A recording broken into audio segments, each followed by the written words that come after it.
نبی کریم کی برکت سیدہ ام سلیم کی اولاد کو بھی پہنچتی. انس کہتے ہیں کہ رسول اللہ صلی اللہ علیہ وسلم کے ایک سفر میں میری والدہ ام سلیم بھی ہمراہ تھی. آپ کی عادت تھی کہ جب بھی سفر سے مدینہ تشریف لاتے تو رات کے وقت نہیں داخل ہوتے تھے بلکہ قریب آ کر رک جاتے تھے, یعنی مدینہ سے باہر ٹھہر جاتے, پھر صبح ہوتی تو تشریف لاتے. ایک دفعہ کا ذکر ہے کہ ام سلیم کو درد ذیل شروع ہو گئی. اس کا مطلب تھا کہ فل ٹرم میں تھی, بچہ پیدا ہونے والا تھا تو ساتھ چلی گئی, یا تو کسی غزوے میں گئی ہوگی یا کسی اور سفر پہ. ابو طلحہ اس کی دیکھ بھال کے لیے رک گئے. رسول اللہ صلی اللہ علیہ وسلم سفر پر روانہ ہو گئے. یہ صورتحال دیکھتے ہوئے ابو طلحہ نے دعا کی, الہی تو یہ جانتا ہے کہ مجھے یہ پسند ہے کہ جب نبی صلی اللہ علیہ وسلم کسی سفر پر روانہ ہو تو میں بھی ساتھ جاؤں, جہاں آپ داخل ہوں میں بھی داخل ہونے کی سعادت حاصل کروں. آپ دیکھ رہے ہیں کہ میں مجبوراً رکا ہوا ہوں. ام سلیم اپنے خاوند کی طرف دیکھتے ہوئے کہتی ہیں, ابو طلحہ میں اب درد محسوس نہیں کر رہی جس طرح کچھ دیر پہلے ہو رہا تھا. تو ہم سفر پر روانہ ہو گئے. ہم جیسا ہو تو کیا کہیں, آدھے رستے سے واپس بلا لیں. کہتے ہیں کہ جب دونوں میاں بیوی سفر سے واپس آئے, اس حال میں خود بھی ساتھ چلی گئی. دونوں میاں بیوی سفر سے جب واپس آئے تو ام سلیم کو درد شروع ہو گئی, تو انہوں نے ایک بیٹے کو جنم دیا. انس کہتے ہیں میری والدہ نے مجھے حکم دیا, اے انس اس نومولود بچے کو رسول اللہ کی خدمت میں لے جاؤ, اسے دودھ بعد میں پلاؤں گی.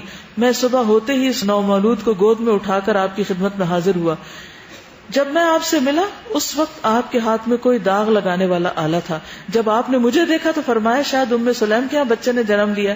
میں نے کہا ہاں. تو آپ نے وہ داغ لگانے والا آلہ زمین پہ رکھا. میں نے آگے بڑھ کر نومولود کو آپ کی گود میں لٹا دیا. آپ نے مدینہ منورہ کی عجوہ کھجور منگائی, منہ میں چبایا اور اس نومولود کو گھٹی دی. وہ اپنا منہ ہلانے لگا, یعنی بچہ منہ ہلانے لگا, یعنی چوسنے لگا. انس کہتے ہیں کہ آپ صلی اللہ علیہ وسلم نے بچے کو دیکھ کر فرمایا انظروا الی حب الانصار التمر, انصار کی کھجور میں دلی رغبت کو دیکھو. یعنی یہ بچہ جو ہے یہ بچپن سے کھجور کھانے لگ گیا, یعنی کتنے مزے سے کھا رہا ہے. انس کہتے ہیں کہ رسول اللہ صلی اللہ علیہ وسلم نے اس نومولود کے چہرے پر اپنا دست مبارک پھیرا اور اس کا نام عبداللہ رکھ دیا. عبداللہ بن ابی طلحہ انصاری نے طویل زندگی بسر کی. ان کے ہاں بڑے ہونہار بیٹے ہوئے اور ان کے تمام بیٹوں نے قرآن مجید حفظ کرنے کا شرف حاصل کیا. ام سلیم کا غزوات میں شریک ہونا. سیدہ ام سلیم نے جنگ احد, خیبر, حنین میں رسول اللہ صلی اللہ علیہ وسلم کی قیادت میں حصہ لیا. وہ اپنے خاوند ابو طلحہ انصاری کے ساتھ جنگوں میں حصہ لیتی تھی. جنگ احد میں سیدہ ام سلیم نے پیاسوں کو پانی پلانے اور زخمیوں کی مرہم پٹی کرنے کی خدمات انجام دی تھی. سیدنا انس فرماتے ہیں کہ غزوہ احد میں جب لوگ شکست خوردہ ہو کر نبی کریم صلی اللہ علیہ وسلم سے پیچھے ہٹ گئے, یعنی منہ موڑ گئے, تو ابو طلحہ نبی کریم صلی اللہ علیہ وسلم کے سامنے اپنی ڈھال لے کر چکر لگانے لگے. یعنی اس وقت بھی یہ ثابت قدم تھے جب اور لوگ جا رہے تھے. انہوں نے رسول اللہ صلی اللہ علیہ وسلم کو اپنی اوٹ میں لے لیا, یعنی چھپا لیا ایک طرح سے. ابو طلحہ بڑے ماہر تیر انداز تھے. انہوں نے غزوہ احد میں 2 یا 3 کمانیں تیر اندازی کرتے ہوئے توڑی. ایک شخص تیروں سے بھری ترکش لے کر گزر رہا تھا. رسول اللہ صلی اللہ علیہ وسلم نے اس شخص سے کہا یہ سارے تیر ابو طلحہ کے آگے پھینک دو, یعنی ان کو دو کہ وہ چلائیں. نبی کریم صلی اللہ علیہ وسلم لوگوں کی طرف دیکھ رہے تھے. ابو طلحہ نے عرض کیا اے اللہ کے رسول صلی اللہ علیہ وسلم, میرے ماں باپ آپ پر قربان, آپ لوگوں کی طرف نہ دیکھیں, کہیں دشمن کی طرف سے کوئی تیر آپ کو نہ آ لگے. یعنی وہ خود اپنے جسم کے ساتھ آپ کا دفاع کر رہے تھے. دفاع کا یہ طریقہ دیکھیے کہ آپ کو کوئی تیر نہ لگے, وہ لگے تو مجھے لگ جائے, آپ جھانک کے بھی نہ دیکھیں. میرا سینہ آپ کی دفاع کے لیے حاضر ہے, میرا سینہ آپ کے دفاع کے لیے حاضر ہے. میں نے سیدہ عائشہ صدیقہ اور سیدہ ام سلیم کو دیکھا کہ وہ دونوں اپنے مشکیزوں سے زخمیوں کو پانی پلانے میں بڑی مستعدی, یعنی بڑی ہوشیاری کا مظاہرہ کر رہی تھی. مشکیزوں سے جب پانی ختم ہو جاتا وہ دونوں اپنے اپنے مشکیزیں تیز رفتاری سے دوبارہ بھر لاتی اور زخمیوں کے منہ میں انڈیلنے لگتی. ابو طلحہ انصاری کے ہاتھ سے 2 یا 3 مرتبہ تلوار زمین پر گری. امام مسلم سے روایت ہے کہ وہ انس بن مالک سے بیان کرتے ہیں کہ سیدہ ام سلیم کے پاس غزوہ حنین میں ایک خنجر تھا, اسلحہ بھی اٹھایا ہوا تھا, جسے ابو طلحہ نے دیکھ لیا. انہوں نے عرض کیا اے اللہ کے رسول صلی اللہ علیہ وسلم, ام سلیم کے پاس ایک خنجر ہے. رسول اللہ صلی اللہ علیہ وسلم نے اس سے پوچھا کہ اس خنجر کو کیا کرو گی؟ انہوں نے کہا اگر کوئی مشرک میرے قریب آیا تو میں اس خنجر سے اس کا پیٹ پھاڑ دوں گی. یہ سن کر رسول اللہ صلی اللہ علیہ وسلم ہنسنے لگے. پھر انہوں نے کہا اے اللہ کے رسول صلی اللہ علیہ وسلم، جو نئے نئے مسلمان ہوئے ہیں اور آپ نے ان کو آزادی دے کر اپنی صفوں میں شامل کر لیا ہے، یہ لوگ ہماری ہزیمت کا باعث بنتے ہیں، ان کو قتل کر دیجیے. یعنی غزوہ حنین میں کون شریک ہوئے تھے نئے نئے؟ کچھ یاد ہے؟ غزوہ حنین ہوئی کب تھی؟ فتح مکہ کے بعد. فتح مکہ میں کتنے لوگ شریک تھے؟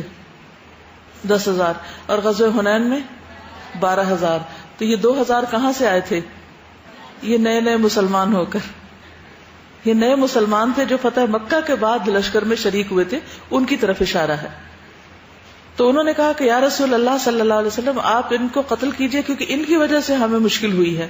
آپ کو معلوم ہے نا کہ شروع میں غزوہ حنین میں غزوہ احد کی طرح مسلمان پسپا ہونے لگے تھے کفار کے تیروں کی وجہ سے. رسول اللہ صلی اللہ علیہ وسلم نے فرمایا اے ام سلیم، اللہ کافی ہے اور بہت بہتر ہے. یہ کیوں فرمایا آپ نے؟ ان کی سوچ اور آپ کی سوچ، ان کی بات اور آپ کی بات میں یہ فرق کیوں ہے؟ آپ نے ان کی بات کیوں نہ مان لی؟ وہ ایک بہت سمجھدار خاتون تھی، بہت ذہین خاتون تھی. کیا ان کی بات غلط تھی؟ چند دن پہلے جو شخص مسلمان ہوا ہو آج وہ مسلمانوں کی فوج میں لڑ رہا ہے، اور یہ تو اتفاق کی بات ہے کہ ان تیروں کی وجہ سے مسلمان پیچھے ہٹنے لگ گئے تھے. تو کیا ضروری تھا کہ انہی کی وجہ سے پسپائی ہو رہی تھی؟ جی. کچھ لوگوں نے اپنی تعداد پر بھروسہ کرتے ہوئے کہا تھا کہ اس دفعہ ہماری تعداد زیادہ ہے تو ہم ضرور جنگ جیت جائیں گے. اور تاسا ایک بات تو یہ کہ جو کلمہ پڑھ لے اور مسلمان ہو جائے اس کو تو ویسے ہی قتل کرنا جائز ہی نہیں. بالکل درست. اور استاذہ یہ کہ جو نئے مسلمان تھے وہ 2,000 تھے اور جو پرانے تھے وہ 10,000 تھے. اور بزدلی تو انہوں نے بھی دکھائی جو پرانے کب سے مسلمان تھے. جو انہوں نے بات کہی تھی کہ ان کو یہ خیال آ گیا تھا کہ ہم آج زیادہ ہیں تعداد میں، اور اذ اعجبتکم کثرتکم، ریزن تو پیچھے یہ تھی. اور اللہ کے رسول صلی اللہ علیہ وسلم تو اللہ تعالیٰ کی رہنمائی میں جانتے ہی ہوں گے، لیکن عموماً ہوتا یہ ہے کہ جب بھی کوئی ایسا معاملہ پیش آتا ہے جو کوئی شکست کا یا نقصان کا یا کوئی امتحان آزمائش، تو وہ ہم سب کے لیے ایک بڑی آزمائش کا وقت ہوتا ہے.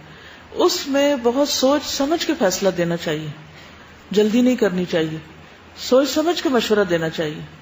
عموماً کیا ہوتا ہے جب گھر میں یا کہیں بھی کوئی ایشو پیش آ جائے اور اگر کوئی ہم سے مشورہ کرے تو ہم خواتین عموماً بڑے جذباتی مشورے دیتی ہیں، ایسا کر دیں ویسا کر دیں اور معاملہ ختم کر دیں. اگر مثلا 2 میاں بیوی لڑائی جھگڑا کرتے ہوئے اگر خاندان میں آپ دیکھیں تو آپ کیا مشورہ دیں گے؟ وہ طلاق دیں اور ختم کریں معاملے کو، کیوں روز لڑتے ہیں؟ لیکن کیا یہ مشورہ درست ہوگا؟ نہیں. یہاں پر آپ صلی اللہ علیہ وسلم کا جواب بہت حکمت پر مبنی ہے، اور وہ کیا ہے؟ اے ام سلیم، اللہ کافی ہے اور بہت بہتر ہے. ہر معاملے میں حسبنا اللہ و نعم الوکیل. کس کی وجہ سے شکست اور کس کی وجہ سے نہیں؟ اس وقت اگر آپ ان کے مشورے پہ عمل کر لیتے تو دشمنوں کو مارنے کے بجائے اپنی فوج کو مارنا شروع کر دیتے. بہت دفعہ ہم یہی کرتے ہیں، ہم وہ کام کرتے ہیں جس سے دشمن کو کوئی نقصان نہیں ہوتا، ہم وہ کرتے ہیں جو الٹا ہم ہی کو نقصان دیتا ہے. دوسروں کو مارنے کے بجائے اپنے آپ کو مارنے لگتے ہیں. اچھا، اگر کسی کا کبھی کوئی مشورہ غلط ہے تو اس کا مطلب یہ کہ اس کو دل سے اتار دیں، اس کو نگاہوں سے اتار دیں، اس کو ایک طرف کر دیں، ایسا بھی کرنا چاہیے؟ کبھی بھی نہیں، کبھی بھی نہیں. نبی صلی اللہ علیہ وسلم کی کامیابی کا ایک بہت بڑا راز تھا کہ انہوں نے دشمنوں کو دوست بنایا. اور جنگ احد میں قرآن نے گواہی دی کہ بعض لوگوں کی غلطی کی وجہ سے یہ جنگ ہاری گئی، لیکن ساتھ ہی اللہ سبحانہ و تعالیٰ نے کیا حکم دیا نبی صلی اللہ علیہ وسلم کو؟ ان کے لیے استغفار کریں اور ان کو مشورے میں آئندہ بھی شریک رکھیں. کتنا بڑا سبق ہے اس میں ہمارے لیے. یہ تھی وہ دلوں کی وسعت جس کی وجہ سے نبی صلی اللہ علیہ وسلم نے بہت تھوڑے عرصے میں بہت بڑی کامیابی حاصل کی. آج ہم مسلمانوں کے اندر دلوں کی یہ وسعت نہیں رہی. کسی سے ایک دفعہ بس غلطی ہو جائے، آئندہ کے لیے ہمیشہ کے لیے ہم اس کو کیا کرتے ہیں؟ سٹیمپ کر دیتے ہیں. ضروری تو نہیں کہ ایک معاملے میں کوئی ٹھیک کر رہا تو دوسرے میں بھی ٹھیک کرے گا، اور یہ بھی ضروری نہیں کہ ایک معاملے میں کسی سے کوئی غلطی یا بھول ہو گئی تو ہر معاملے میں غلط ہوگا. تو جنرلائز نہیں کرنا چاہیے چیزوں کو، ہر چیز کو اس کی اپنی جگہ پر ہی رکھ کے دیکھنا چاہیے. یہی عدل و انصاف کا تقاضا ہے. جہاں اختلاف کی گنجائش ہو وہاں اختلاف کریں، اور جہاں موافقت کی ہو وہیں اسی شخص کے ساتھ موافقت کریں، کیونکہ وہ صحیح بات کر رہا ہے اور آپ اس وقت صحیح بات کا ساتھ دے رہے ہیں، پرسن کو پیچھے کریں. اصل چیز کیا ہے، اگر اس نے غلط بات کی تو اس بات کی وجہ سے اس کا ساتھ نہ دیں، اور اگر اسی نے ٹھیک بات کی تو اس ٹھیک بات کی وجہ سے آپ حق کا ساتھ دے رہے ہیں دراصل. تو عام طور پہ ہم حق اور صاحب حق کو خلط ملط کر دیتے ہیں، اس سے بچنا چاہیے. تو غزوہ خیبر میں بھی ام سلیم ساتھ تھی. جب آپ صفیہ بنت حیی کے ساتھ رشتہ ازدواج میں منسلک ہوئے تو ام سلیم نے صفیہ بنت حیی کو آراستہ پیراستہ کر کے دلہن کا روپ دیا اور ان کی کنگھی وغیرہ کرنے کی خدمت انجام دی. تو کبھی کبھی مجھے حیرت ہوتی کہ دلہنیں خود کیوں نہیں کنگھی کرتی، ساری زندگی کرتی ہیں اور بعد میں بھی کرتی ہیں، پتہ نہیں اس دن کیوں نہیں کرتی. تو وہ ایک ناز نخرے کا شاید دن ہوتا ہے. اور تو بہرحال یہ ایک سنت ملتی ہے. نبی کریم صلی اللہ علیہ وسلم نے شادی کے بعد فرمایا جس کے پاس کھانے پینے کی کوئی چیز ہے تو وہ لے آئے. ایک چادر بچھا دی گئی، کسی نے اس میں کھجوریں رکھی، کسی نے گھی.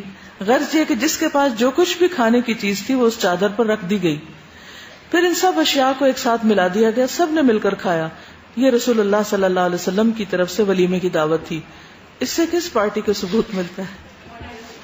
ون ڈش کا. ٹھیک ہے. سیدہ ام سلیم خاتون جنت. ام سلیم کو یہ سعادت بھی حاصل ہوئی کہ انہیں رسول اللہ صلی اللہ علیہ وسلم کا قرب اور خوشنودی حاصل ہوئی. ان کو یہ بھی شرف حاصل تھا کہ رسول اللہ صلی اللہ علیہ وسلم کئی مرتبہ ان کے گھر تشریف لائے. ام سلیم کو احادیث روایت کرنے کی سعادت بھی حاصل ہوئی. انہوں نے 14 احادیث روایت کرنے کا شرف حاصل کیا نبی صلی اللہ علیہ وسلم سے، جن میں سے بعض کو شیخین یعنی بخاری اور مسلم نے بھی نقل کیا ہے. ام سلیم کے بیٹے انس بن مالک، عبداللہ بن عباس، زید بن ثابت اور ان کے علاوہ دیگر صحابہ نے بھی ان سے احادیث روایت کی. یہ وہ صحابہ ہیں جو عمر میں نسبتاً کم تھے تو بعد میں ان سے روایت کرتے ہیں. ام سلیم ایک ایماندار، دین کی پابند، رب کے حق کو پہچاننے والی، نبی صلی اللہ علیہ وسلم کی اطاعت گزار، اپنے خاوند کے حقوق ادا کرنے والی، بیٹوں کی احسن انداز میں تربیت کرنے والی اور کافروں اور منافقوں کے خلاف جہاد کا علم بلند کرنے والی، ان پر پوری شدت کے ساتھ حملہ آور ہونے والی اور سخیوں کے لیے ایک مثالی نمونہ بننے والی خاتون تھی. یہ سب خوبیاں انہوں نے نبی صلی اللہ علیہ وسلم کے مدرسے سے حاصل کی تھی. رسول اللہ صلی اللہ علیہ وسلم کے چشمہ رحمت ہی سے وہ سیراب ہوئی تھی. وہ مدرسہ نبوی کی ایک ہونہار شاگردہ تھی. ام سلیم کو نبی صلی اللہ علیہ وسلم کی زبان سے جنت کی بشارت ملی. انس بن مالک کہتے ہیں کہ نبی صلی اللہ علیہ وسلم نے فرمایا، میں جنت میں داخل ہوا تو میں نے جوتوں کی آہٹ سنی. میں نے کہا یہ کون؟ فرشتوں نے کہا یہ انس بن مالک کی والدہ غمیسہ بنت ملحان ہے. ایک دوسری روایت میں آتا ہے کہ مجھے جنت دکھلائی گئی، میں نے اس میں ابو طلحہ کی بیوی کو دیکھا، پھر میں نے جوتوں کی آہٹ سنی تو وہ بلال تھے.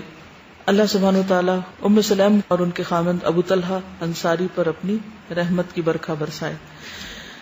اب کچھ احادیث جو براہ راست جن کا انتخاب کیا گیا بخاری اور دیگر احادیث کی کتب سے، میں انشاءاللہ ان کو آپ کے سامنے رکھتی ہوں. اس میں کچھ چیزیں نئی ہوں گی، کچھ ریپیٹ ہوگی.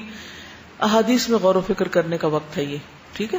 اس سے یہ بھی پتہ چلتا ہے کہ سیرت جو ہے وہ صرف ہمیں کوئی ایسے ہی واقعات نہیں ہے جو ادھر ادھر سے اکٹھے کر لیے گئے ہیں، بلکہ اوتھینٹک کتابوں سے یہ چیزیں ہمیں باقاعدہ ملتی ہیں. یعنی مناقب صحابہ کے ابواب میں یا دیگر روایات میں بھی. ٹھیک ہے. مناقب صحابہ احادیث کی کتابوں میں ایک باب ہوتا ہے جس میں صحابہ کرام کی جو صفات ہیں ان کو بیان کیا جاتا ہے. وہ کیوں؟ کیونکہ وہ ہمارے لیے رہنما کی حیثیت رکھتے ہیں اور ہم دعا مانگتے ہیں اہدنا الصراط المستقیم صراط الذین انعمت علیہم. تو یہی وہ لوگ ہیں جن پر اللہ سبحانہ وتعالیٰ نے انعام فرمایا. اور ان کا راستہ ہمیں کہاں سے پتہ چلے گا؟ ان کی زندگیوں کے مطالعے سے. جب تاریخ ہم پڑھتے ہیں تو بعض اوقات ہمیں شک گزرتا، پتہ نہیں بات ٹھیک بھی ہے یا نہیں. اس لیے بہت ضروری ہے کہ اس میں جو بالکل پیور، خالص، اوتھینٹک، ثابت شدہ چیزیں ہیں وہ ہمیں معلوم ہو تاکہ ہم پورے یقین کے ساتھ اس پر عمل کر سکیں، کیونکہ عمل کے بغیر علم فائدہ مند نہیں. ٹھیک ہے. اور خصوصاً خواتین ہونے کے اعتبار سے یہ ہمارے لیے زیادہ بہترین رول ماڈل ہے. تو نبی صلی اللہ علیہ وسلم نے ان کو جو جنت میں دیکھا تو اس کی روایت بخاری میں بھی آئی ہے. آپ نے فرمایا میں جنت میں داخل ہوا، یعنی خواب میں دکھایا گیا تھا آپ کو، تو میں نے وہاں ابو طلحہ کی بیوی رمیسہ کو دیکھا. ایک جگہ غمیسہ آتا ہے، رمیسہ آتا ہے. بعض اوقات ایک بندے کے کئی ایک طرح سے بھی نام ہوتے، رائٹ. آپ میں سے کسی کے 2-3 نام ہیں؟ گڈ. اصل میں جب ماں باپ کو بچوں سے پیار ہوتا ہے تو وہ بہت سارے نام رکھ لیتے ہیں. پتہ نہیں آپ نے کبھی ایسا کیا یا نہیں. میں اپنے بچوں کے ساتھ ہی کرتی تھی. ہر تھوڑے عرصے کے بعد جو میرے دل میں محبت سے لفظ آتا تھا میں وہ نام رکھ لیتی. پھر میں نے ایک دن ایک لسٹ بنائی کہ میں نے فلاں بچے کے کتنے نام رکھے. وہ میں لسٹ رکھی ہوئی ہے اور میں باقاعدہ بلاتی تھی ان ناموں سے. تو اس میں یہ ہے کہ بعض لوگ واقعی اپنے خاندان میں یا اپنے والدین کو یا شوہر کو یا کسی کو بھی اتنے پیارے ہو سکتے ہیں کہ ان کے ایک سے زیادہ نام بھی بلائے جاتے ہیں. تو اس میں اس شک میں نہ پڑیے کہ یہ یہی ہے رمیسا یا یہ غمیسا ہے یا کیا ہے کیا نہیں. ایسا ہونا عین ممکن ہے, اس میں کوئی مشکل نہیں. اور بعض لوگ تو دو نام کٹھے بھی رکھتے ہیں. بعض لوگ تو باپ کے نام سے, تو بعض لوگوں کے دو نام ہوتے ہیں. کیا آپ کے کیا نام ہے؟ دو. سیدہ حفصہ راحت, جی 3 ہو گئے. فردوس روحی, یس. آپ کے کیا ہے؟ حدیقہ شاداب, ٹھیک ہے. سارا بطول. عام طور پہ حضرت فاطمہ کے نام کے ساتھ زہرا یا بطول یہ نام بھی رکھتے ہیں. تو پہلی حدیث میں تو غور و فکر یہ تھا. اور ایک اور بات یہ کہ حضرت ام سلیم جو تھیں وہ کتنی خوش قسمت تھیں کہ اللہ کے رسول صلی اللہ علیہ وسلم نے ان کو دنیا میں جنت کی بشارت دی. ہم عشرہ مبشرہ مردوں کے بارے میں تو جانتے ہیں لیکن خواتین کے بارے میں نہیں جانتے کہ کون کون سی خواتین کو زندگی میں جنت کی بشارت ملی. ٹھیک ہے, کسی اور خاتون کا نام معلوم ہے؟ جی. ام رومان, حضرت خدیجہ, حضرت فاطمہ, حضرت آسیہ. ٹھیک ہے.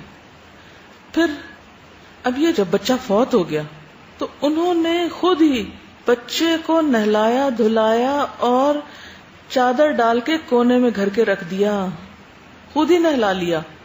ہمارے یہاں تو جن کے یہاں فوتگی ہو جاتی ہے ان کے ہاتھ پاؤں پھول جاتے ہیں, وہ خود نہیں نہلاتے, اور باہر سے کوئی آئے تو بعض اوقات خود ایک طرف ہو کے بیٹھ جاتے ہیں ڈر کے, حالانکہ وہ آپ کا زیادہ پیارا ہے بنسبت کسی اور کے.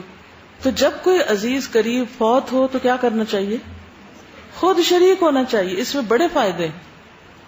ایک روحانی سکون بھی ملتا ہے, تسلی بھی ہوتی ہے کہ ہم نے خود اپنے ہاتھوں سے کام کیا, عبرت بھی ہوتی ہے کہ کل تک یہ زندہ ہمارے ساتھ تھا, آج اس کو کیا ہو گیا کہ یہ بولتا نہیں, یہ سنتا نہیں.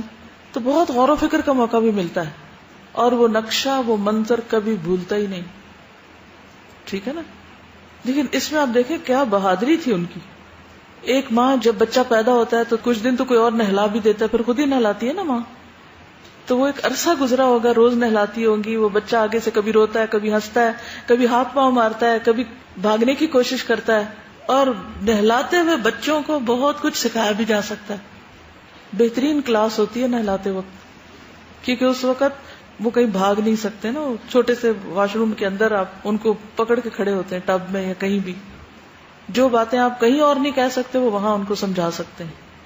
ٹھیک ہے نا.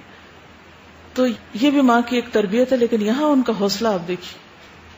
پھر ابو طلحہ جب واپس آئے اور کہنے لگے بیٹے کا کیا حال ہے, تو کہنے لگی جب سے بیمار ہوا ہے اس وقت سے اب زیادہ سکون میں ہے. یہ صحیح مسلم کے الفاظ ہیں. فلما رجع ابو طلحہ قال ما فعل ابنی قالت ام سلیم هو اسکن مما کان. وہ زیادہ سکون میں اس سے جس میں وہ پہلے تھا. کتنا اچھا جواب ہے. ایک اور روایت میں آتا ہے, صحیح بخاری کی ہے, ابو طلحہ تشریف لائے, پوچھا کہ بچے کی طبیعت کیسی ہے. ام سلیم نے کہا اسے سکون مل گیا ہے, سکون میں آ گیا ہے, مجھے امید ہے کہ وہ راحت پا چکا ہے. ابو طلحہ نے سمجھا کہ ٹھیک ہی راحت پائی ہوگی, اور اس میں کوئی جھوٹ تو نہیں تھا. ذرا بچے تو ان کا تو حساب نہیں ہے. ایک اور روایت صحیح بھی پتہ چلتا ہے کہ جب ابو طلحہ گھر آئے تو ان کے ساتھ کچھ مہمان بھی آئے تھے. انہوں نے نہ صرف یہ کہ ابو طلحہ کو کھانا دیا, مہمانوں کو بھی سرو کیا. مسند احمد کی روایت میں آتا ہے کہ جب ابو طلحہ واپس آئے تو ان کے ساتھ مسجد سے کچھ اور لوگ بھی آئے. ابو طلحہ نے بچے کے بارے میں پوچھا تو کہنے لگی پہلے سے بہتر ہے. پھر انہوں نے ان کے سامنے رات کا کھانا لا کے رکھا. سب لوگوں نے کھانا کھایا. وہ لوگ چلے گئے تو وہ ان کاموں میں لگ گئی جو عورتوں کے کرنے کے ہوتے ہیں, مثلا کھانا سمیٹنا, کچن سمیٹنا, دیگر کام کاج.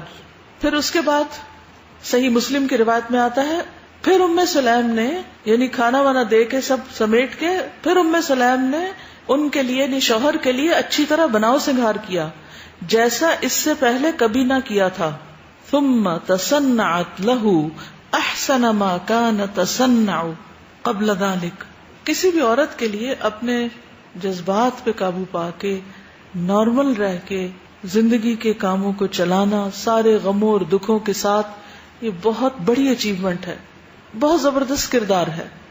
آج آپ دیکھیں آج کے دور میں کوئی چھوٹا سا بھی نقصان ہوتا ہے نا، کوئی چھوٹا سا حادثہ زندگی میں ہو جاتا ہے، کوئی چھوٹی سی خبر ہمیں مل جاتی ہے کہیں سے، اس کے بعد ہمارے دل کا عالم کیا ہوتا ہے، سارے کام کاج چھوڑ کے بیٹھ جاتے ہیں ہم، ہے یا نہیں؟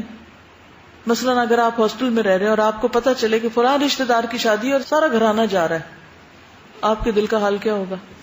کتنی توجہ سے سبق پڑھیں گے، سنیں گے؟ نہیں کر سکیں گے. کیوں؟ کیونکہ ہم نے سیکھا ہی نہیں کہ جذبات پہ قابو کیسے پاتے ہیں. اور بعض اوقات ہم جب اپنی منمانی کرنا چاہتے ہیں تو ہم کیا کہتے ہیں؟ یہ تو تصنع ہے. کیا جذبات پہ قابو پانا تصنع ہے؟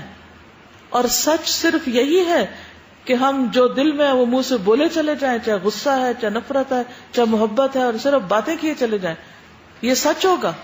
اور ایسے سچ کا نتیجہ کیا ہوگا؟ یعنی اگر آپ ہر وقت وہ کہنے لگے جو آپ کے دل میں ہے، یہ کہہ کے کہ مجھے تو سچ بولنا چاہیے اور وہی کہنا چاہیے جو میرے دل میں ہے، ورنہ تو میں جھوٹ کہہ رہی ہوں، تو کیا یہ جھوٹ ہوگا؟ کیا کہتے ہیں آپ اس کے بارے میں؟ بولے. ہمارے یہاں کہا جاتا ہے نا اس قسم کے ایٹیٹیوڈ کے بہت اسٹریٹ فارورڈ ہے یہ، اور دل میں کچھ نہیں رکھتی. دل اور ہاں بالکل کہ وہ دل میں کچھ نہیں رکھتی. تو کیا ہر وہ چیز جو دل میں وہ نکال دینی چاہیے باہر؟ کیا یہ عقل مندی ہے؟ جی بالکل. اس کا یہ مطلب نہیں ان کے دل میں غم نہیں ہوگا یا انہوں نے، لیکن دل کو ہر وقت اپنے اوپر مسلط نہیں ہونے دینا چاہیے. ٹھیک ہے نا، اس کو کنٹرول کرنا آنا چاہیے. جی یہ بتایا بناؤ سنگھار کیا، تو میں یہی سوچ رہی تھی کہ لازم بات ہے وہ غم تو ان کو فیل ہو رہا تھا نا، تو جب ہمارے دل میں ہوتی ہے بات کہ دوسروں کو انہوں نے ایکسٹرا کیا تاکہ جو ہے وہ بالکل اس کا پتہ ہی نہ چلے کہ کوئی ایسا غم ہو. ایک اور سچویشن ایسی ہوتی ہے کہ بعض اوقات جیسے شوہر سے ناراضگی ہو گئی، کسی بات پہ موڈ آف ہو گیا آپ کا.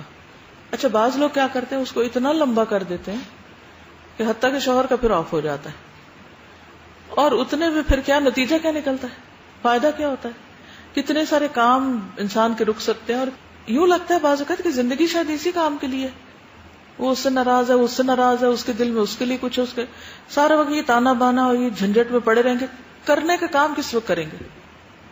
تو کبھی اس کو آزما کر دیکھیے، کیا کہ کسی کی بھی بات بری لگے اس کو تھوڑی دیر کے لیے نہ چہرے پہ آنے دیں نہ زبان پہ آنے دیں، دل میں رکھیں، تھوڑا سا پاز دے دیں، اس کے ساتھ اچھے سلوک کی کوشش کریں، اس کی بات غور سے ذرا سنیں، اور پھر اس کے بعد جس وقت ذرا مناسب موقع آئے تو اپنے جذبات کا خوبصورت انداز میں اظہار کر دیں کہ یہ بات درست نہیں، یا یہ بات ایسے نہیں ایسے ہے.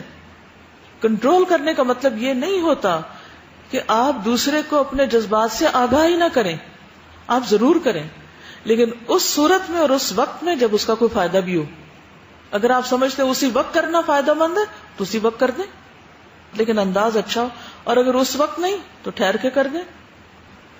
آگے چلتے ہیں. انس کہتے ہیں کہ ام سلیم نے ان کے سامنے یعنی ابو طلحہ کے سامنے رات کا کھانا رکھا، انہوں نے کھانا کھایا، ام سلیم نے پھر بناؤ سنگھار کیا. ابو طلحہ اپنے بستر پر سر رکھ کر لیٹ گئے. وہ کہتی ہیں کہ میں کھڑی ہو گئی، خوشبو لگا کر آئی اور ان کے ساتھ لیٹ گئی. جب انہیں خوشبو کی مہک پہنچی تو انہیں وہی خواہش پیدا ہوئی جو ہر مرد کو اپنی بیوی سے ہوتی.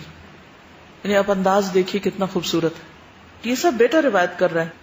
پھر انس بن مالک کہتے ہیں ابو طلحہ کہیں باہر گئے ہوئے تھے، بچے کا انتقال ہو گیا، واپس آئے، پوچھا بچہ کیسا ہے. بیوی نے کہا پہلے سے زیادہ سکون میں ہے. پھر انہوں نے کھانا لا کے رکھا، ابو طلحہ نے کھانا کھایا، اور پھر انہوں نے یعنی کہ جو بھی میک اپ وغیرہ کیا، اور اس کے بعد جب وہ فارغ ہوئے تو کہنے لگی یعنی سارے مرحلوں کے بعد کہ آپ بچے کو دفن کر دیں. سوچئے کہ کتنی دیر کس کس سچویشن میں کھانا کھلاتے ہوئے، برتن سمیٹتے ہوئے، اپنے آپ کو سجاتے ہوئے، پھر شوہر کے ساتھ لیٹتے ہوئے، پھر سب کچھ ہونے کے بعد کہتی ہیں آپ بچے کو دفن کر دیں. اتنی دیر اتنے قریبی رشتے کے فوت ہونے کا غم اپنے اندر سمیٹ کے رکھا. یہ جب ایمان ہوتا ہے نا انسان کے اندر تو یہ سارے مرحلے بہت آسان ہو جاتے ہیں. جذبات کو کنٹرول کرنا بھی اور احسن طریقے سے بات کرنا بھی. یہ صحیح بخاری کی روایت. پھر ہوا یہ کہ انس کہتے ہیں ام سلیم کہنے لگی کہ اپنے بیٹے کے معاملے میں اللہ سے اجر کی امید رکھیے. پہلے تو انہوں نے کہا نا کہ اگر کوئی امانت واپس لے لے, تو ابو طلحہ تھوڑا غصے میں آ گئے اس وقت کہ یہ کیا, تم نے بتایا کیوں نہیں؟ سارے بیٹا فوت ہوا تھا اور ان کو پیار بھی بہت تھا, تو وہ ایک دم ریئیکشن میں آ گئے. تو کہنے لگے تم نے مجھے بتایا کیوں نہیں, یہاں تک کہ جب میں آلودہ ہو گیا تو پھر تم نے مجھے بیٹے کی خبر دی. پھر ابو طلحہ چلے یہاں تک کہ رسول اللہ صلی اللہ علیہ وسلم کی خدمت میں آئے. انہوں نے آ کے پھر بتایا کہ میرے ساتھ یہ ہوا اور آپ کو اس چیز کی خبر دی. تو رسول اللہ صلی اللہ علیہ وسلم نے فرمایا اللہ تمہاری گزری رات میں تم دونوں کو برکت عطا فرمائے, یعنی تمہیں اس کا بہترین نعم البدل عطا فرمائے, یعنی اور اولاد عطا فرمائے. یہ صحیح مسلم کی روایت ہے. یہاں پر آپ کچھ کہنا چاہیں کہ عموماً پتہ کیا ہوتا ہے, ایک عورت جو ہوتی ہے یا بیوی جو ہوتی ہے نا, اس کو بہت ساری چیزیں سہنی پڑتی ہیں. ادھر اولاد کی باتیں, ادھر شوہر کی, ادھر سسرال کی, ادھر اس کی. تو اگر عورت ایموشنلی اسٹرانگ نہیں تو وہ سروائیو نہیں کر سکتی. پھر وہ کچھ کر نہیں سکتی زندگی میں. تو ادھر ڈپریشن کے مریض ہو کے پڑ جائے گی, ادھر نروس بریک ڈاؤن ہو جائے گا. تو اس نے کرنا کیا ہے؟ تو اگر آپ واقعی عبادت گزار ہونا چاہتی ہیں, روزے دار ہونا چاہتی ہیں, دین کی خدمت گار ہونا چاہتی ہیں, تو آپ کو ایموشنلی اسٹرانگ ہونا ہوگا. ورنہ دل آپ پہ غالب آ جائے گا, ایموشنز آپ پہ غالب آ جائیں گے اور آپ بس پڑ جائیں گی. اور اگر آپ پڑ گئی نا تو سب منصوبے دھرے کے دھرے رہ جائیں گے, سارے خواب بکھر جائیں گے, کوئی کام زندگی میں نہیں ہوگا. کیا ان کو بچے کا صدمہ نہیں تھا؟ اب جھگڑا کہاں سے شروع ہوتا ہے؟ ان کو بھی بچے کا صدمہ ہوگا. انہوں نے اتنا حسن سلوک کیا کہ حتی یہ نہیں ایک شور مچا دیا کہ یہ ہو گیا وہ ہو گیا, خود ہی کفن دیا, اس کو نہلایا دھلایا, رکھا, صبر کیا, کھانا دیا, تیار ہوئی, سارا کچھ کیا.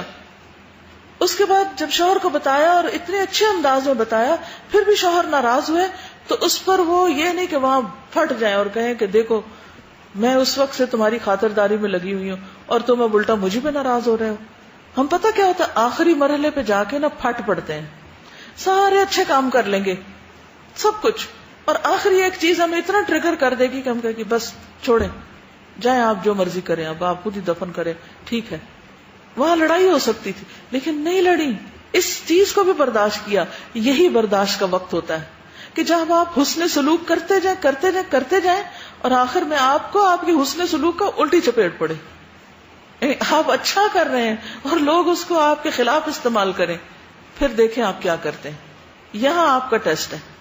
جی آپ کچھ کہیں؟ جی میں سوچ رہی تھی کہ کتنے زیادہ حقوق ادا کرنے والی تھی. سب سے پہلے شوہر کی غیر موجودگی میں بیمار بچے کی عادت کرتی رہی. ہم میں سے کوئی ہو تو کہے کہ جی چھوڑ کے اپنی ذمہ داری چلے گئے ہیں, اور میں نے اکیلے مطلب اس کو دیکھ رہی ہوں بیماری کی حالت میں. پھر وہ فوت ہوا, وہ اس وقت بھی اکیلی تھی. پھر اس بچے کا حق ادا کیا, آخری حق ادا کیا کہ اس کو غسل کروایا. پھر یہ ہے کہ مہمان جو آئے ان کے حقوق ادا کیے, انہیں کھانا کھلایا, برتن سمیٹے. پھر شوہر کا حق ادا کیا. اور مطلب یہ حکمت ان کے اندر نظر آ رہی ہے کہ انہوں نے ٹائم مینجمنٹ بھی کی کہ کس وقت شوہر سے بات کرنی ہے. کہ ایک دم اگر شوہر گھر آئے اور بیوی کہنا شروع ہو جائے آج تو یہ ہو گیا وہ ہو گیا, عموماً یہی ہوتا ہے گھروں میں, تو باہر سے تھکے ہوئے آتے ہیں, سفر کر کے آئے, تو انہوں نے پورا ٹائم دیکھا کہ کس ٹائم پہ مجھے یہ بات کرنی ہے, سارے اپنے حقوق ادا کر کے. اور پھر اتنا کچھ کرنے کے بعد جب ناراضگی سنی تو کوئی ری ایکشن نہیں شو کیا, اس کو سہ گئی. کیونکہ ہم اتنا کام کر لینا پھر ہم کیا ایکسپیکٹ کرتے ہیں, اب ہماری تعریفوں کے پل باندھے جائیں, اب تو ہمارے اس کا اشتہار دیا جائے کہ کتنی اچھی بیوی ہے. نہیں, اس کا بھی وقت آ جائے گا کسی وقت, ابھی کام کرتے جائیں آپ. جی آپ. اصل میں ہم جس طرح کے دور سے گزر رہے ہیں اور جو ہمارے جذبات, اس میں ہمیں یہ مثال سمجھنا بہت مشکل لگ رہا ہے, اور یعنی یقین نہیں آتا کہ ایسے بھی کوئی کر سکتا ہے. کچھ عرصہ پہلے کی بات ہے کہ ام سلیم کا یہی واقعہ گھر میں امی کے ساتھ کوئی ذکر ہوا اس کے اوپر کہ کتنا مشکل, یہ کیسے انہوں نے کر لیا یہ. تو میری والدہ نے بتایا کہ میری ایک تائی کے بارے میں کہ ان کا ایک بیٹا تھا, اسی طرح وہ فوت ہوا, اور میرے جو تایا تھے وہ آؤٹ آف اسٹیشن ہوتے تھے اور کبھی ویکینڈ پہ, کبھی مہینے میں ایک دفعہ یا 15 دن کے بعد آتے تھے. تو انہوں نے کہا کہ اس طرح ان کا ایک بیٹا بیمار تھا اور ایک بڑا بیٹا بھی تھا, اور یہ بچہ چھوٹا کچھ عرصہ پہلے پیدا ہوا تھا اور اس کے بعد سے بیماری مستقل تھا, تو وہ فوت ہو گیا. اس دن ان کے ہسبینڈ نے واپس آنا تھا, تو انہوں نے اپنے بڑے والے بیٹے سے کہا کہ کسی کو یہ بات ابھی بتانے کی ضرورت نہیں ہے کہ بچہ فوت ہو گیا ہے، اور انہوں نے اس کو اچھی طرح لپیٹ کے اور بستر پہ بالکل ایسے رکھ دیا جیسے وہ سویا ہوا ہے. اور جب ان کے ہسبینڈ واپس آئے اور ظاہر ہے کہ پوچھا کہ یہی بالکل بات کہ بچہ کیسا ہے، تو انہوں نے کہا کہ بچہ ٹھیک ہے. اور بس اس کے بعد بالکل نارمل طریقے سے وہ رہیں، اسی طرح ان کا خیال رکھا، کھانا دیا، ہر چیز دی، اور اس کے بعد پھر بتایا کہ بچہ فوت ہو گیا ہے. تو میں نے جس دن یہ واقعہ سنا تو مجھے اتنی حیرانی ہوئی، اور میں سوچنے لگی کہ آج کل بھی ایسی مثالیں موجود ہیں جس کا ہم تصور یعنی سوچنا ہی مشکل لگتا ہے کہ یہ کیسے ہو سکتا ہے.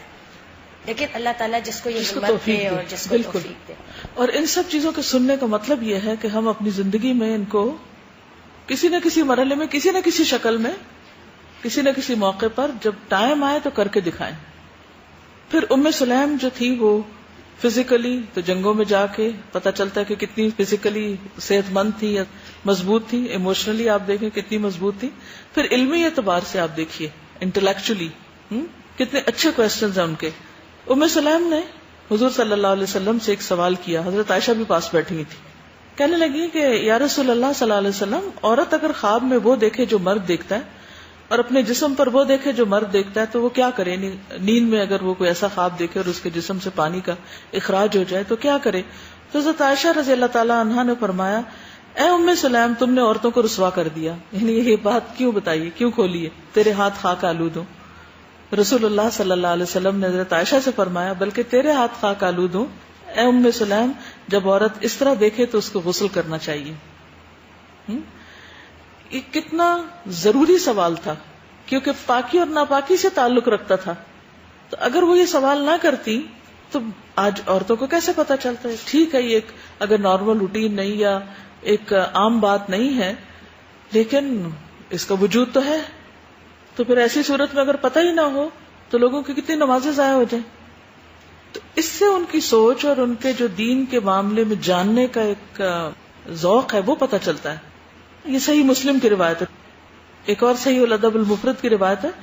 ام سلیم فرماتی ہے، ایک دن میں نبی صلی اللہ علیہ وسلم کے پاس تھی. آپ نے فرمایا، اے ام سلیم، جس مسلمان کے 3 بچے مر جائیں تو اللہ تعالیٰ ان بچوں پر فضل و رحمت کے سبب سے اس کو جنت میں داخل کرے گا، یعنی اس عورت کو جس کے بچے فوت ہوئے.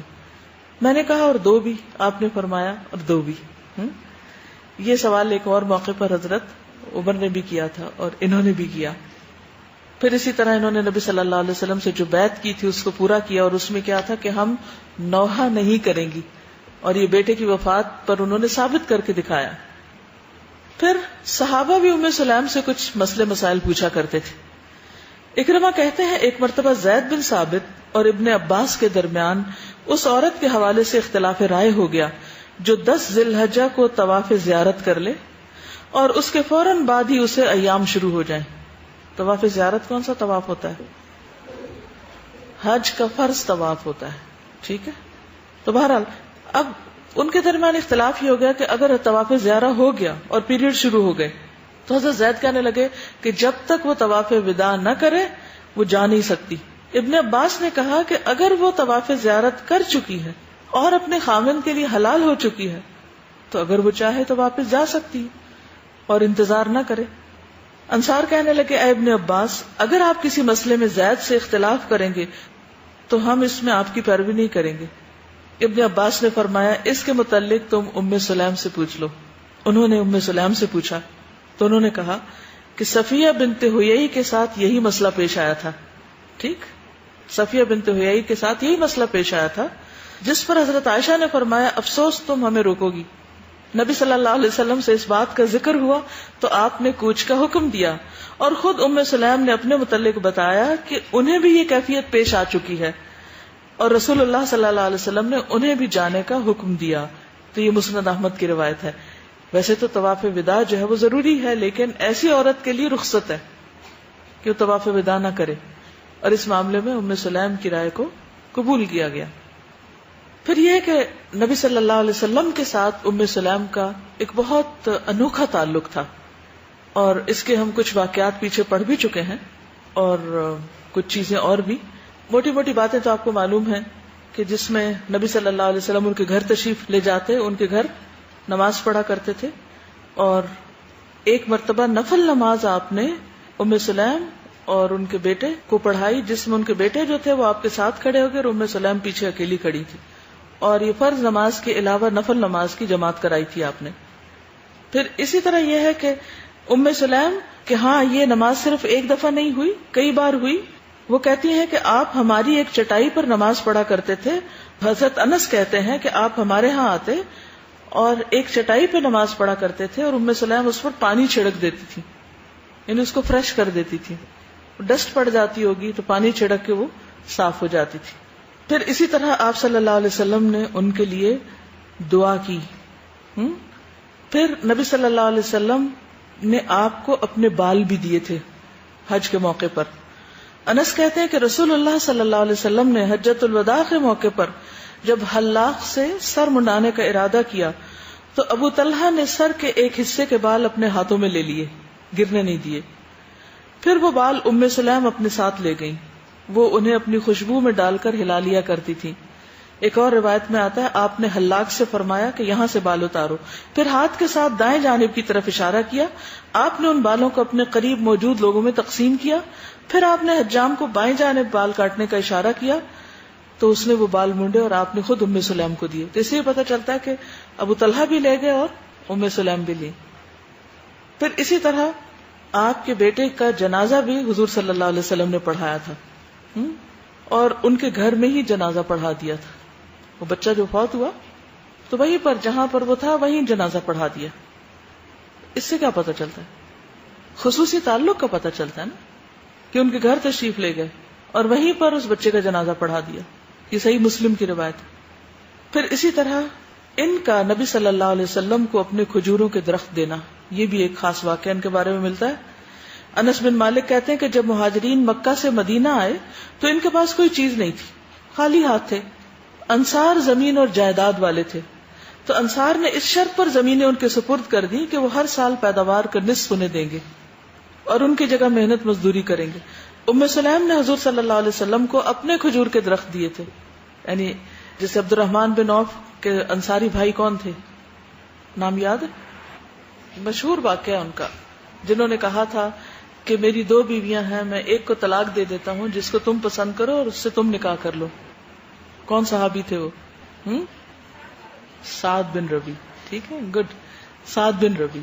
تو ام سلیم نے کیا کیا، اپنے کھجوروں کے درخت جو تھے وہ حضور صلی اللہ علیہ وسلم کو دیے تھے. رسول اللہ صلی اللہ علیہ وسلم نے ان درختوں کا کیا کیا ہوگا؟ کیا خیال ہے آپ کا؟ انہوں نے وہ درخت اپنی آزاد کردہ باندی ام ایمن کو، جو حضرت اسامہ بن زید کی والدہ تھی، ان کو دے دیے تھے آگے. تو ام سلیم نے مائنڈ نہیں کیا، میں نے آپ کو دیے تھے اور آپ نے آگے دے دیے. ایسے کرنا چاہیے. جی کچھ لوگ ایسے کرتے ہیں نا. کیا کرتے ہیں جب کسی کو تحفہ دیتے ہیں؟ ہم کہتے ہیں آپ نہیں سلانا ہے یا آپ نہیں پہننا ہے. ہاں، یعنی آپ ہی استعمال کریں گے، کوئی اور نہیں کرے گا. ٹھیک. تو اس میں آپ دیکھیے کہ ام سلیم نے ایسا نہیں کیا کہ یہ کھجوروں کے باغ آپ ہی رکھیں گے، کوئی اور نہیں لے گا. چلیے، ام سلیم جب حج پر نہیں گئی تھی یا نہیں جا رہی تھی تو آپ نے ان سے کیا کہا تھا؟ رمضان میں چلی جانا، اس سے کیا فائدہ ہوگا؟ میرے ساتھ حج کے برابر ہے. ام سلیم کے ایک سفر میں بچے کی ولادت ہوئی تھی. پھر آپ نے کیا کیا تھا؟ جانے سے پہلے تکلیف شروع ہوئی تھی، ابو طلحہ رکنے لگے تھے تو انہوں نے دعا کی اور وہ ٹھیک ہو گئی. پھر سفر سے واپسی پہ آ کے بچہ پیدا ہوا تو آپ نے تحنیک کی تھی اس بچے کی. حضرت ام سلیم جو تھی وہ حضرت ام سلمہ کے گھر کے پاس رہتی تھی، ان کے پڑوس میں تھی. گھر کیا ایک ایک کمرہ تھا تو اس کے قریب تھی. ان کے بیٹے انس کو کیا کیا دعائیں دی تھی آپ نے؟ مال اور اولاد میں برکت کی دعا. ٹھیک ہے. حضرت انس کہتے ہیں کہ ام سلیم کے پاس لکڑی کا ایک پیالہ تھا. انہوں نے کہا میں نے اس میں رسول اللہ صلی اللہ علیہ وسلم کو ہر قسم کا مشروب پلایا ہے، پانی، شہد، دودھ، نبیذ. یہ 4 طرح کے ڈرنکس تھے اور اسی 4 قسم کی نہریں ہوں گی نا جنت میں بھی. تو کہتی ہے کہ چاروں میں نے پلائے ہیں آپ کو، پانی بھی، شہد بھی، دودھ بھی اور نبیذ بھی. نبیذ کیا ہوتا ہے؟ جیسے انگوروں کو یا کھجور کو بھگو کے رکھ دیتے ہیں اور اس کا ڈرنک بنایا جاتا ہے، شربت کہہ لیجیے. جب شراب حرام ہوئی تھی تو ابو طلحہ نے کیا کیا تھا؟ ان کے پاس نئی کھیپ آئی تھی اس وقت، کیونکہ امیر ترین لوگوں میں سے تھے اور ان کے پاس نیا سٹاک آیا تھا.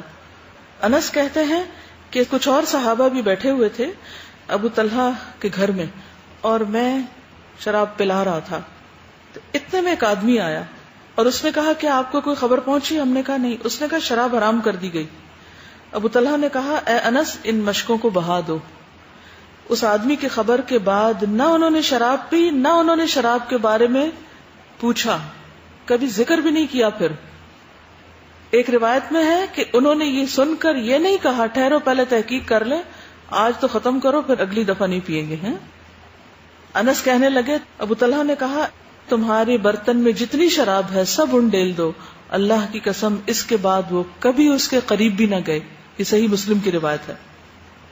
حالت مرض میں اللہ سے ڈرنے والے تھے، تقوی کرنے والے. عبید اللہ کہتے ہیں ایک مرتبہ وہ ابو طلحہ کے پاس ان کی عیادت کے لیے گئے.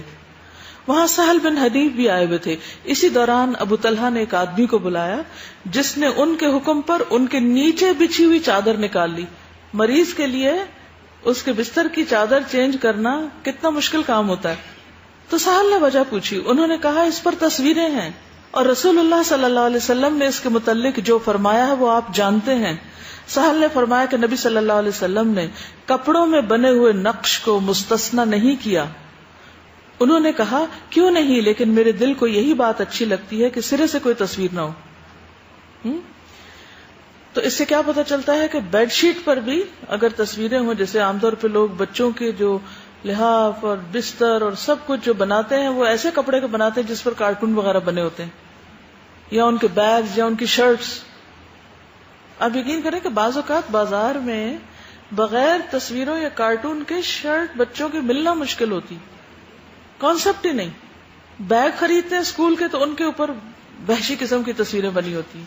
تو میں سوچتی ہوں کہ بچے ہر وقت مسخ شدہ چیزیں دیکھتے ہیں تو پھر ان کی ذہنیتیں کیا ہوگی.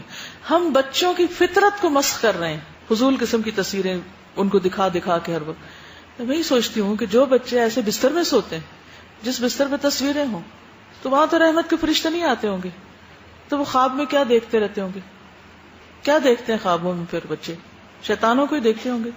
پھر وہ ڈرتے ہیں، پھر بعضوں کو سوتے سوتے چیختے ہیں. تو فرشتوں کو تو ہم نے خود ہی آؤٹ کر دیا نا. ملا کیا؟ پایا کیا؟ ہم نے حاصل کیا ہوا؟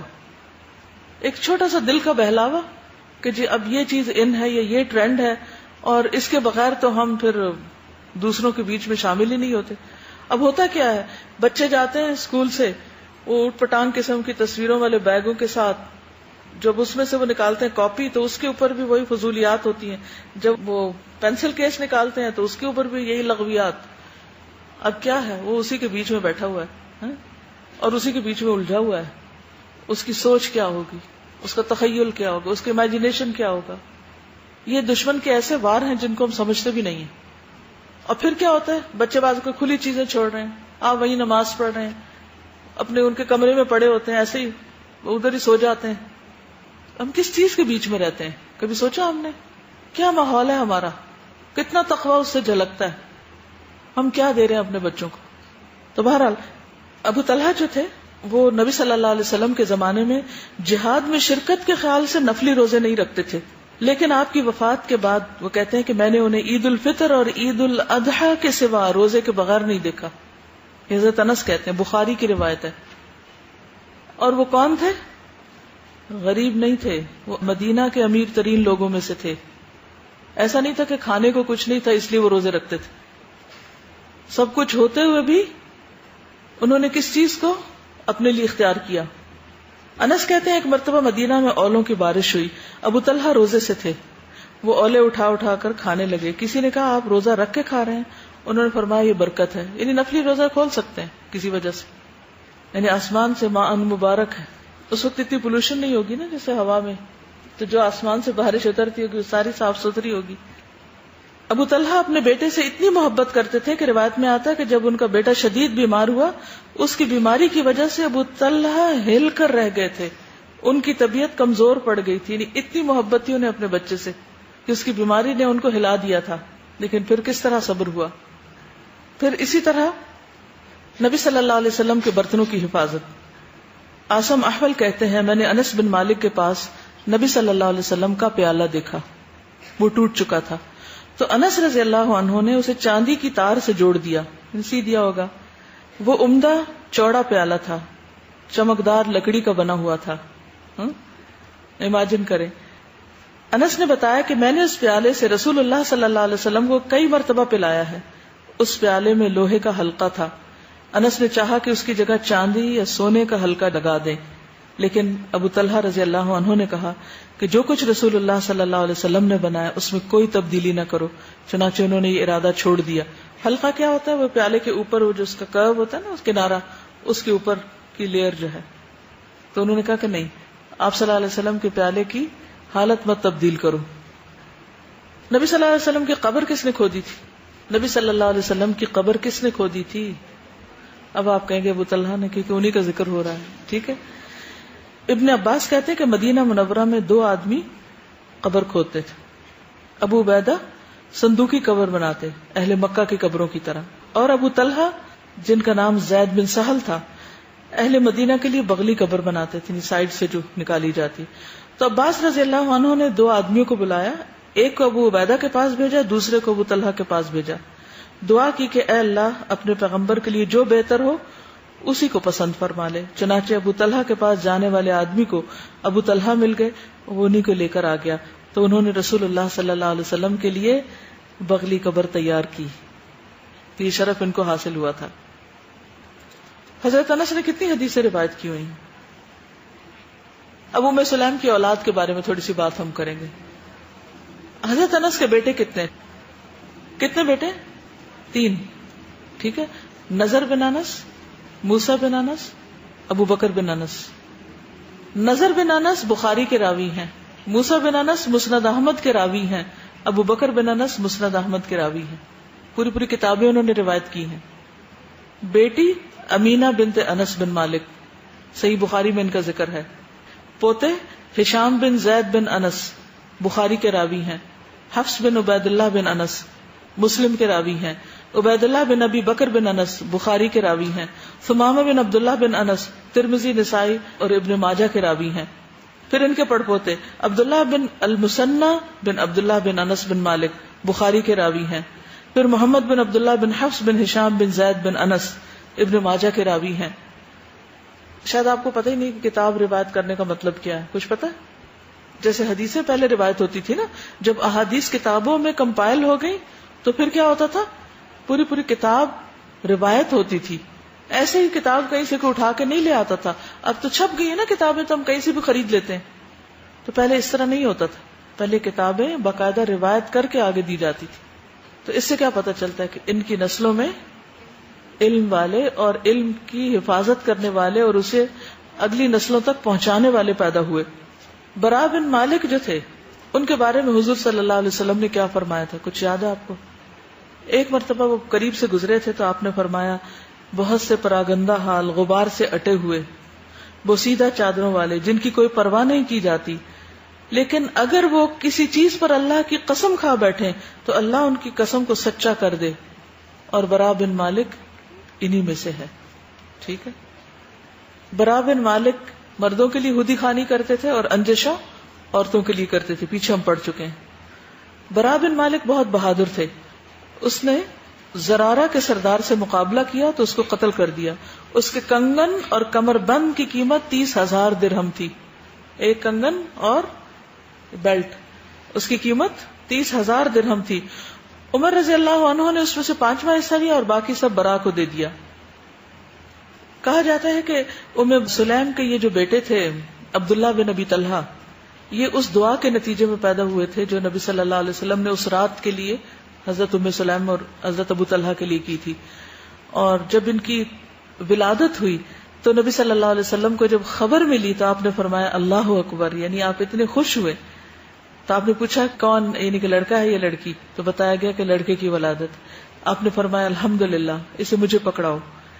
وہ کہتے ہیں کہ حضرت انس کہتے ہیں پھر میں نے اس بچے کو آپ کو پکڑا دیا تو آپ نے اس کو تہنیک کی, یعنی گٹی دی. پھر آپ نے ان کا نام رکھا عبداللہ. پھر کہتے ہیں کہ ان کی اندھڑیوں میں سب سے پہلی چیز جو گئی وہ نبی صلی اللہ علیہ وسلم کا لعاب دہن تھا.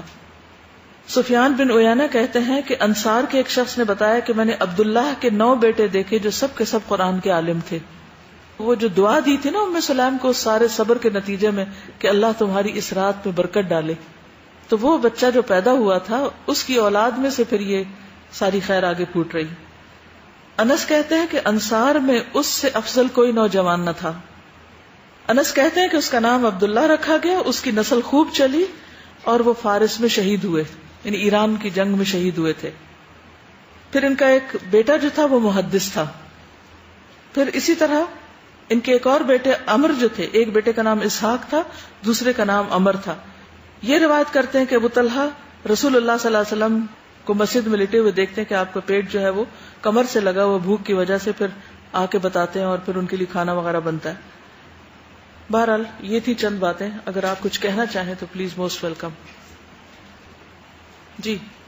انہوں نے ایک موقع پر صبر کیا، یعنی جب ان کا بیٹا فوت ہو گیا تو اس سے ان کو اتنی برکت، اور ان کے جب بیٹے کی اولاد سے بھی اتنی برکت کہ اللہ تعالیٰ نے اس کو علم بھی اتنا دیا اور دنیا میں بھی سارا مال وغیرہ. ان اللہ لا یضیع اجر المحسنین ان رحمت اللہ قریب من المحسنین واللہ یحب الصابرین. تو ام سلیم کا صبر رنگ لایا. ہم کہتے ہیں صبر کا پھل کڑوا ہوتا ہے، لیکن حقیقت یہ ہے کہ میٹھا ہوتا ہے اور یہی میٹھا پھل ہے. میں جب صبر کا پڑھتی تھی تو کبھی سمجھ نہیں آتا تھا کہ لاسٹ مومنٹ پہ بھی صبر کیسے ہوگا نا کہ نہیں ہوتا. تو آج جب میں پڑھ رہی تھی تو مجھے لگ رہا تھا کہ جب انسان کو اللہ کی رضا بتاؤ اور یہ بتاؤ کہ انشاءاللہ آخرت میں بہت اچھا اجر ملے گا اور انشاءاللہ دنیا میں بھی پھر ملے گا، تو انسان پھر صبر کر لیتے ہو جاتا ہے اگر انسان اپنی کوشش ہو، اپنی نیت ہو. مجھے یہ اتنا اچھا لگا کہ اگر پیرنٹس میں سے کوئی بھی شادی کر لے، ماں یا باپ، تو بچوں پہ اتنا برا اثر پڑتا ہے، وہ اتنا برا سوچتے ہیں. جو بھی بچہ پیدا ہو رہا ہے حضرت انس اس کو لے کے رسول اللہ کے پاس آتے ہیں گٹھی دلوانے کے لیے. جیلس نہیں ہے چھوٹے بچوں سے. جیسے شادی کے موقع پہ انہوں نے اپنا حق مار اسلام رکھوایا، اس کے علاوہ مہمان کو کھانا کھلایا جب کوئی کھلانے والا نہیں تھا، مہمان نوازی کی. اس کے علاوہ بیٹی کی وفات ہوتی تو اتنا اچھا ان کا عمل ہوتا ہے. تو میں سوچ رہی تھی کہ اتنا مجھے رشک آ رہا تھا کہ اب بھی ان کے اعمال کو دیکھے، کوئی اس پہ عمل کرے، ان کی پیروی کرے، تو سارا صدقہ جاریہ تو ان کے لیے بن رہا ہے نا، ان کے لیے. اور پھر دیکھیں ان کو جنت میں دکھایا گیا نا نبی صلی اللہ علیہ وسلم کو انہی خوبیوں کی وجہ سے. لیکن کیا تو انہوں نے اپنے لیے عمل کیا تھا نا، لیکن ان کے لیے کتنا بڑا صدقہ جاریہ بن رہا ہے. دوسروں کے لیے ایک انسپریشن. کوئی اور؟ میں نے یہ کہنا تھا کہ دیکھیں ایک عورت کا صبر اور ایک پوری نسل کی اصلاح، ہم لوگ جو ہے وہ دوسروں کو کہتے رہتے ہیں، اور اگر ہم اپنی اصلاح کر لیں تو ہماری اگلی پوری نسلیں صبر سکتی ہیں. اتنا بڑا رول ماڈل ہے وہ ہمارے لیے. یعنی خود دنیا سے جانے سے پہلے اپنی اولاد کو اس کام کے لیے تیار کر گئی. بولیے. یہ جو ابھی ایک بات آپ نے کہی تھی نا کہ ایک عورت کے لیے ایموشنلی اسٹرانگ ہونا ہر سچویشن میں ایک بہت ٹف ایک سچویشن ہوتی ہے، لیکن ان کی زندگی سے پتہ چلتا ہے کہ کس طرح انہوں نے اپنی میرڈ لائف کو سیو رکھا، اپنے ایموشنز کو اچھے طریقے سے یوز کیا، جہاں پر جس طرح کرنا تھا بہت حکمت سے کام کیا. تو میں یہی سوچ رہی تھی کہ آج کل جو میرڈ لائف میں چھوٹی چھوٹی باتوں پہ پرابلمز ہوتی اس لیے کہ ہم لڑکیاں جو جذباتی ہوتی ہیں جلدی سے ایموشنل ہو جاتی ہیں، چھوٹی چھوٹی بات کو فوراً ایکسپریس کر دیتی ہیں، اپنے اندر نہیں رکھتے، کنٹرول کرنا نہیں آتا. جی استاذہ، ہم جو بتا رہے تھے نا بچوں کے حوالے سے کہ جو مختلف چیزیں ہوتی ہیں وہ ان پہ اثرات مرتب کرتی ہیں، تو میں پچھلے دن بک پڑھ رہی تھی فائز حسن سیال کی، تو یہی چیز ہے کہ ایک لڑکی کے بارے میں وہ بتا رہے تھے کہ وہ مطلب مختلف جو ہے اسلامی بکس وغیرہ پڑھتی تھی، تو اس کا رول ماڈل جو ہے وہ ایک ایسا انسان تھا کہ جو اسلامک جس کے اندر ہوں، اس جیسے ابو طلحہ اور اس طریقے سے، لیکن کیا تھا کہ اس کے ذہن میں جیسے مغربی ایک انسان ظاہری لحاظ سے ویسا ہو. تو ڈاکٹر صاحب کہتے ہیں کہ میں یہ سوچنے لگ پڑا کہ یہ چیز اس کے اندر آئی کہاں سے نا.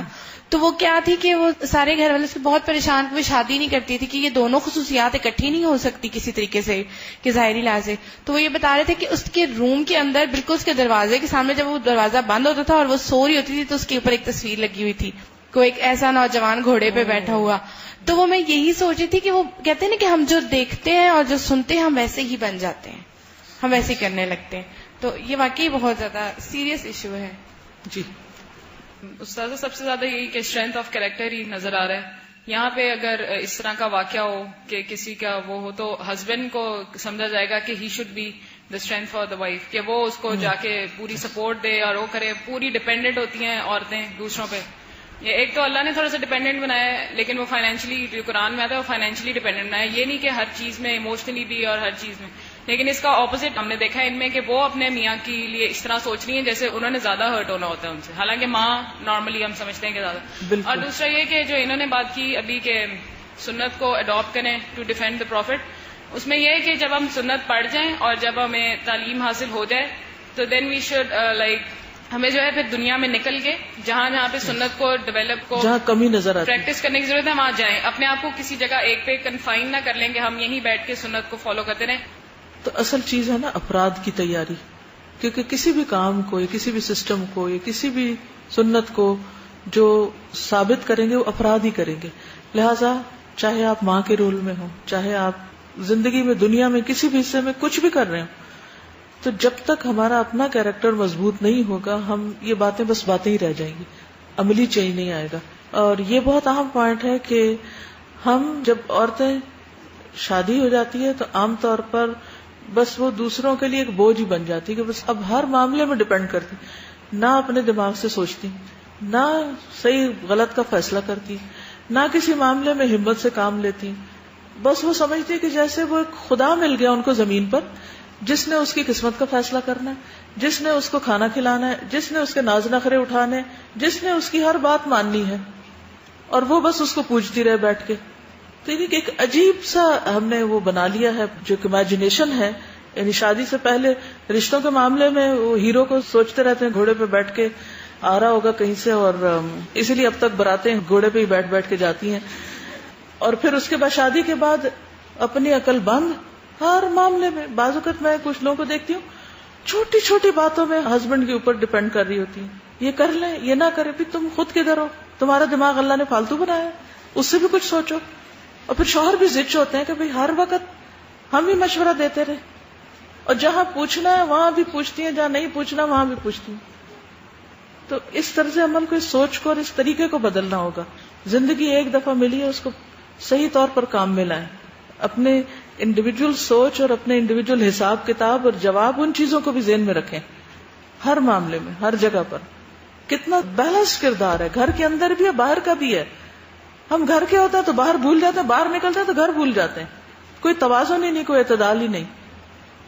استاذہ اسٹریس میں اسی پوائنٹ پہ پھر کروں گی, کیونکہ جب ہم پڑھتے ہیں نا تو پھر ہم اتنا زیادہ علم میں اور اس میں انوالو ہو جاتے ہیں کہ پھر ہم اگنور کر دیتے ہیں کہ جو ہے ہمیں یہ بھی دیکھنا ہے, حکمت اس کو بھی کہتے ہیں, کہ کہاں پہ اس وقت سب سے زیادہ ضرورت ہے اور کہاں پہ جا کے میں زیادہ بڑا چینج کریٹ کر سکتی ہوں. بالکل. یا آگے جو ہماری جنریشن ہے ان کو ہم نے ڈفرینٹ میدانوں کے لیے تیار کرنا ہے, صرف علمی میدان کے لیے تیار نہیں کرنا. ایک یعنی کہ جو ایک بیلنسڈ رول ہے اس پر توجہ دینے کی ضرورت ہے. ساری صحابیات کے اندر آپ دیکھیں کہ صرف ایک طرف نہیں ہے, مختلف کام کر رہی.